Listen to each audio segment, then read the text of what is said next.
I'm Guadalupe. Today I'm talking about the rules of etiquette. Number one, don't break the eye contact.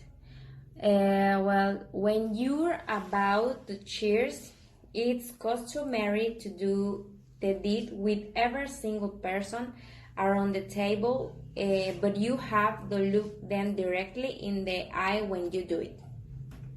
Number two, always wait for a toast. Toasts are offered by the host offers before sipping on your beverage, and it's considered rude to skip this. Number three, be punctual. The Swiss like to be punctual, and it's kind of expected in return. Otherwise, it's considered rather rude and not showing up at all, obviously worse. Number four, a handshake or a kiss. Normally, a simple handshake suffices for a first meeting, but you will invited to go for either 2 or 3 kisses on the cheek. Depending when you are in the country, kisses 3 times it's totally acceptable. Number 5, and don't mind the dog. It's a common sign in Switzerland, in Swiss restaurant, as dogs are allowed in almost every establishment. Swiss etiquette demands that you grin and bear this. Letting the dogs into the establishment it's totally fine. Number 6, national costume.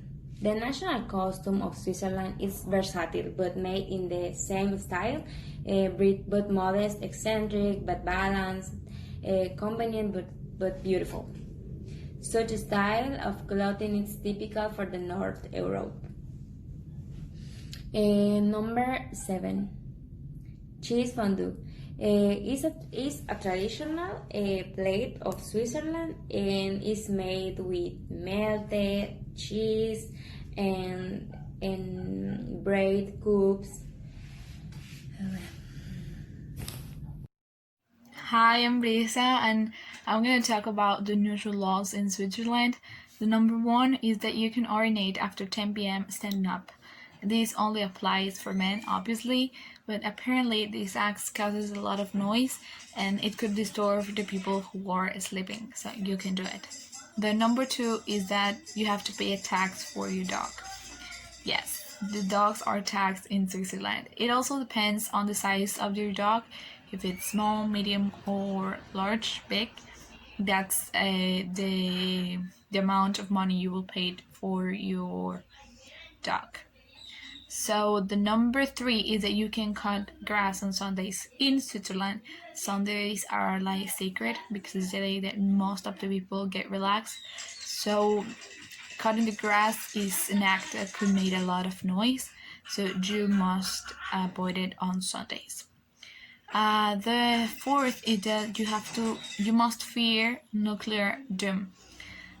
This is because every family should have access to a nuclear shelter just in case. Like if you don't have one, you can share one with your neighbor, but you have to have access to one. And the number 5 is that you can't hang out your laundry on Sunday. That's because, as I told you before, Sundays are like sacred, so it could be not good for the people to look at your clothes on Sunday. And you could also take that day to relax. And just as a conclusion, being a foreigner, it's a responsibility, and you have to be very respectful about the country you're visiting, because you can disrespect someone by telling something that is not correct. So you must read about the country before you go, so you can have an idea of how will people react to your attitudes, so you don't take it like personal or something like that. So it's very important for you to read first before you go, And another thing is that the rules of etiquette will be very helpful to help you find friends, because you will feel obviously lonely because it's a new country, and if you haven't been there before, you don't have friends. So it's very important to use them and to be very respectful so you can get close to people. So that's it. Thank you for your attention.